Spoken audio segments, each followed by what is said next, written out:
Welcome into Steelers Talk. I'm your host, Jack Sperry. Thank you guys for joining me here on a Wednesday night to talk some Steelers trade rumors. We've got some new information today from a top NFL insider that the two top receivers in the league here that could be traded are likely on their way out. So we're going to be talking about that here on today's show. Before we get into it today, though, guys, make sure you click that subscribe button if you haven't already.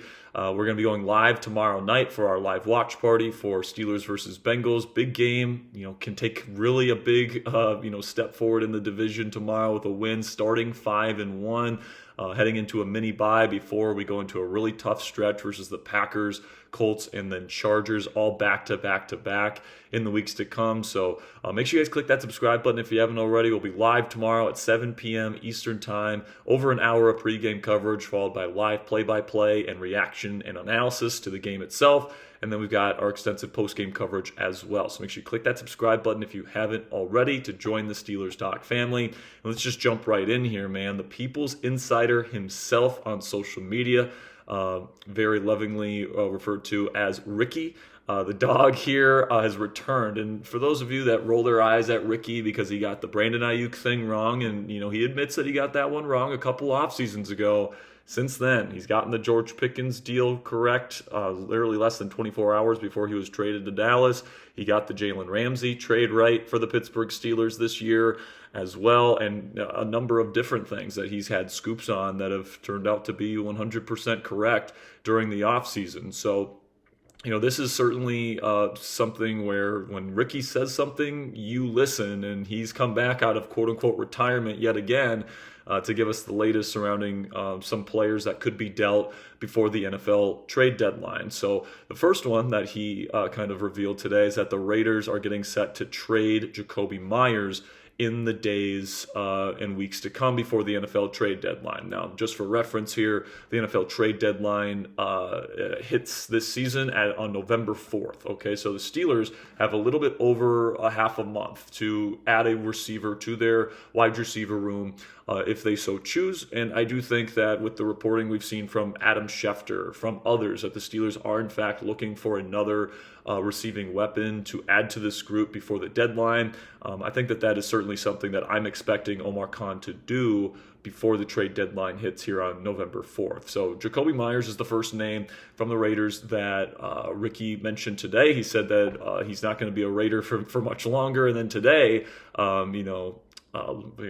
surprise, surprise, Jakobi Meyers did not practice today with the Las Vegas Raiders. Now, the Raiders listed him with a knee and toe injury, so maybe he is injured. I don't know, but we weren't aware of a Jakobi Meyers injury before today. And with this news, not only from Ricky, by the way, but Jeremy Fowler from ESPN reported that the Raiders are going to listen to offers for Jakobi Meyers now. This just kind of feels to me like Meyers and the Raiders have a little bit of an understanding, like they've probably had a discussion, and Meyers is like, I want to be traded. The Raiders are like, all right, we'll trade you. And then Meyers is like, since I'm not going to be with this team for much longer, I don't really want to practice. And then the Raiders are probably okay with that because they don't want Meyers to actually get injured to a point where he can't be traded to a different team. So I do think that even though the Raiders do list this as knee and toe injuries, that this is probably, he's dealing with some bumps and bruises probably. That's probably the areas where he's hurting the most. But if he was 100% healthy with the Raiders, I think he'd be practicing and playing for the Raiders this week. But it kind of seems like that's not going to happen to help facilitate a trade in the weeks to come. So that doesn't mean that a deal is already done or that a deal is in place or that Meyers is on his way somewhere right now. Like some people are suggesting, it probably just means that the Raiders are just, and Meyers himself for that matter, don't want to get him injured before a potential deal can happen. So that's probably where that's at this point. But the fact that Meyers is all of a sudden, kind of suspiciously, all of a sudden now on the practice report and is not practicing, lets me know that this scoop from Ricky is probably real, and Jakobi is a very gettable wide receiver for the Pittsburgh Steelers. In terms of the trade compensation that I'd be willing to give Las Vegas for a guy like Jakobi, who's 29 years old. He's a little bit of an older veteran. He's not a true number one guy. He's only got 1 year left on his deal. I would be willing to give up for sure a 5th round pick, and I would be willing to throw in either Pat Freiermuth or Roman Wilson in that deal if they want either one of those guys. I'm willing to use one of those guys as a trade piece to get a guy like Jakobi Meyers, but I probably would be willing to up my offer to even a 4th-round pick. I'm probably not going to be willing to give up a day 2 or definitely not round 1 pick for a guy like Jakobi, but like I'd be willing to give up as much as like a 4th-rounder and Pat Freiermuth. Now I understand the Raiders have Brock Bowers and they got Michael Mayer, so they may not even want Pat Freiermuth, but Roman Wilson might be an interesting name for the Raiders. Like if their kind of leadership had a high grade on Roman coming out and they feel like he can be somebody that can be injected into that offense. Clearly the Steelers, don't have the highest level of confidence in Roman at this point because they did give Scotty Miller pretty significant time over him last week versus the Cleveland Browns, and it's not like Scotty Miller is a world beater out there. So to get a guy like Jakobi Meyers that can definitely help this team win a Super Bowl this year, if the Raiders want Roman Wilson in the deal, I don't think that that's going to be something that stops the Steelers from making this deal happen. So that's kind of where I'm at in terms of the compensation, probably a 4th-round pick at the most, but I would be very happy if you could get him for a 5th-round pick. I'm not sure if the Steelers would give him a new contract if they traded for him. They usually, for existing players for sure, they don't give new contracts out during the season. I don't know how they would approach this kind of situation where you're trading for somebody, but in terms of an extension, I don't know what the money would look like there, probably around $15 to $17.5 million, somewhere in that range per season if you want to get that deal done. But I like Myers' skill set, and I think he'd be a good fit here in Pittsburgh. He's a big body. He can run block. He's a very tough son of a gun over the middle and intermediate levels of the field. That's been an area that the Steelers haven't really been targeting all that much this season, is the intermediate and especially the intermediate middle. That's kind of where Myers specializes in. He's got very quick feet for a guy of his size. He doesn't have great long speed, but he's got terrific hands. He's got an over 60% complete contested catch percentage in his career. He gets open versus man coverage, the short and intermediate levels of the field. And frankly, I'm okay with him not being a vertical threat because you got DK Metcalf and Calvin Austin III that are more than capable of taking a top off the defense and create space for Jakobi Meyers. So I think Myers, as an older veteran that's been around the block, probably wants to play for a competitor, would love to come play for Mike Tomlin and the Steelers and catch passes from Aaron Rodgers in this kind of season. I think that it makes a lot of sense for the Steelers to want to get Jakobi Meyers. So he's probably my number 1 trade target right now at the wide receiver position if I'm the Pittsburgh Steelers because A, I think it's realistic. B, he would be a great fit. C, I think they can certainly afford the price tag that it would take in terms of trade compensation to bring him here to Pittsburgh. So definitely keep your eye on Jakobi Meyers. And he could be traded to the Steelers as early as like Friday morning. All right, I really do think that because, the Steelers obviously play tomorrow night against the Bengals. And then if you can trade for him on Friday, fly him out to Pittsburgh, give him a crash course in Arthur Smith ease, in this scheme over the weekend and over the mini bye week, and then get him in there at practice during next week in preparation for Sunday Night Football, and he might even be able to play his Steelers debut versus the Green Bay Packers in Week 8 on primetime football. Like that would be a quick turnaround, but that is certainly something that could be doable for the Pittsburgh Steelers. And honestly, it might make more sense to get this deal done now because you've got that mini bye week ahead of the Packer game. So I would actually say keep your eye out for Friday morning for some news on Jakobi Meyers if it's going to happen, and it's going to happen soon. I would say that's a team and that's a player that makes a lot of sense for that to happen actually quite quickly. So keep your eye on that. But the other receiver that the Steelers have certainly been monitoring for multiple months at this point that Ricky claims is going to be traded is Chris Olave from the New Orleans Saints. Now, Olave is another guy that I would like to add to the Steelers. He's certainly somebody that's a little bit younger than Jakobi Meyers is, but he's still an excellent route runner. He can separate vertically a little bit more than Jakobi can, so that's something that he would bring to the table. But he can definitely separate to the short and intermediate levels as well. He also has pretty solid hands for a guy that's a little bit more slender. I like Chris Olave a lot. Now, the risk with a guy like him is the concussions. And there's some people that speculate he takes another concussion, he could be out for forever. He could retire from football because he's taken a lot of concussions, and there is a little bit of a concern that if he takes another one, he'll just be done with football. So if you trade, it sounds like the Saints would probably want like a 3rd-round pick in exchange for him. that's a day 2 draft asset that you're trading for somebody that might not be playing football in a couple of years. So it's certainly a risk to get a guy like Chris Olave, but the upside is certainly there. He's still relatively young, one of the best pure route runners in the National Football League.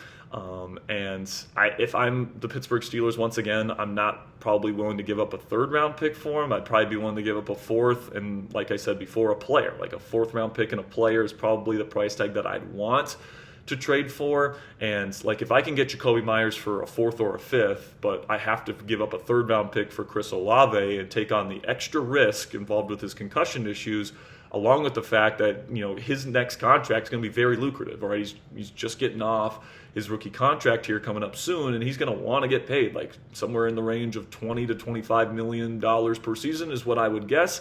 I don't think he's going to get into the $30 million per season discussion, but like you're going to have to spend a pretty decent chunk of change on Chris Olave if you want to trade a high draft pick for him and then give him an extension. So that would be a significant investment that the Pittsburgh Steelers would be making in Chris Olave. Which is why I would probably prefer to trade for Jakobi Meyers. All right, I think that the price tag would be lower on Meyers. I think that he's got a skill set that works here in Pittsburgh. And then the price tag, like I said, there's just not as much risk involved with the concussions and with the heavy contract that would be coming with getting a guy like Chris Olave. I just think Jakobi Meyers fits the bill as a legitimate number 2 receiver that fits what the Steelers want at this position right now, and he doesn't come with as much risk or as high of a price tag. So I would say I would prefer Jakobi Meyers, but it's not like if the Steelers trade for Chris Olave, I'm going to be upset about it. Him and DK Metcalf could work beautifully off of each other if Olave can stay healthy. I mean, Olave, with his route running ability, he kind of does the things that DK Metcalf doesn't do quite as well as somebody that's a bigger body, doesn't change directions all that well, can't route somebody up in man coverage as well as a guy like Chris Olave can, one of the more smooth route runners in the league. So certainly wouldn't sneeze at a Chris Olave trade. I would love that, but I would say at this point I would prefer a Jakobi Meyers trade over Olave.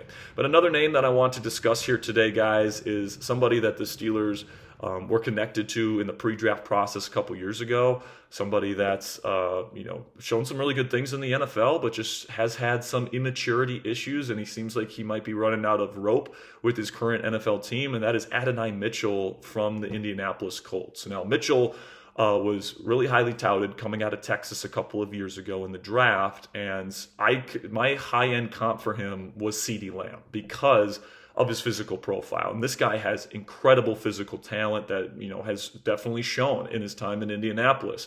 He is big. He's 6'2", 205. He's got super, super smooth feet and hips, so he can change directions extremely quickly and smoothly, which makes him a really dangerous route runner. And then also he's got 4.3 speed, so he can beat you over the top, stack corners. And then on top of all that, he's got really great hands. He only had a 1% drop rate at Texas his final season in college. And then, he's had pretty good stuff in the league as well. And he can make crazy acrobatic type catches as well. Now, it's not quite like George Pickens level crazy, but like he can contort his body and make some tough catches out of his frame. And for a bigger guy, that makes his catch radius absolutely massive. So like AD Mitchell has the potential to be a legitimate number 1 receiver in the league. He's only 22 years old as well. So like to inject a 22-year-old potential like number 1 receiver into your offense would be a really high reward kind of asset, but also the risk wouldn't be that high because like the Colts have made him a healthy scratch because earlier this year he made a terrific play where he made an acrobatic catch. He stayed on his feet, and then he was rushing towards the end zone, and then he drops the football trying to celebrate before he crossed the goal line, and then he ended up losing the ball out of bounds. So the Colts were obviously pissed about that. They benched him for the rest of that game, and then they made him a healthy scratch the following week versus the Arizona Cardinals. And when you look at the Colts' receiver situation right now, guys, they're kind of set with a really good trio. They've got Alec Pierce as their deep threat. They've got Michael Pittman Jr. as their intermediate, kind of hands, kind of tough, kind of grimy type of guy, and kind of enforcer, if you will. And then you've got Josh Downs as one of the best pure slot receivers in the National Football League as well. So there's not really a lot of room for Mitchell to fit in there as a starter, and they certainly don't need him. And then how could I forget Tyler Warren, the rookie tight end out of Penn State, who's looking like a true dynamic weapon for them in Indianapolis. So if they're kind of done with AD Mitchell's kind of immaturity issues and all that stuff, like for a 6th round pick, for like a late day 3 pick, if they're willing to unload him for that is something that I would consider if I'm the Pittsburgh Steelers, 100%. Now, if I have to give up a 4th or a 5th round pick for AD Mitchell and I can get Jakobi Meyers for that same price tag, like I'm going with Jakobi Meyers, all right? It's just not as high of a risk as a guy like AD Mitchell is. And I understand that the Steelers have made a very conscious effort to get these kind of quote-unquote immaturity issues guys off of the team. George Pickens, Deontay Johnson, like do they really want to add another young, immature wide receiver to deal with in the locker room? I think that's a fair argument to make. But like if you're looking for somebody that could be like from a physical skill set perspective, your future, like a legitimate running mate for DK Metcalf, and he's on his rookie contract. All right, like he's gonna be cheap for multiple seasons. Pair him up with DK Metcalf over the next several seasons, where he can be a number 2 receiver, learn how to be a pro from Aaron Rodgers, from DK Metcalf, from Mike Tomlin, all these guys, and he can maybe even be your number 1 receiver of the future. Like that is something that I would be interested in, because when you got a receiver that can make tough catches down the sideline like George Pickens could, when you got somebody with the speed to beat you deep like Calvin and DK can, when you got somebody that can run really good routes, beat press coverage, beat man coverage to short and intermediate levels of the field, that's somebody that I'm interested in, man, and from a physical skill set perspective. Now, the Steelers did pass on Adonai Mitchell not once but twice in the NFL draft a couple years back. They took, obviously, Fautanu in the 1st round over him, and then they took Zach Frazier over him in the 2nd round. So, I think it would really come down to Mike Tomlin and whether or not he would feel comfortable adding a personality like Mitchell. Maybe they took him off their board because of bad interviews. Apparently, he didn't interview well with teams, and people thought he brought a little bit of immaturity to the table there. Of course, the Colts end up taking him in round 2, but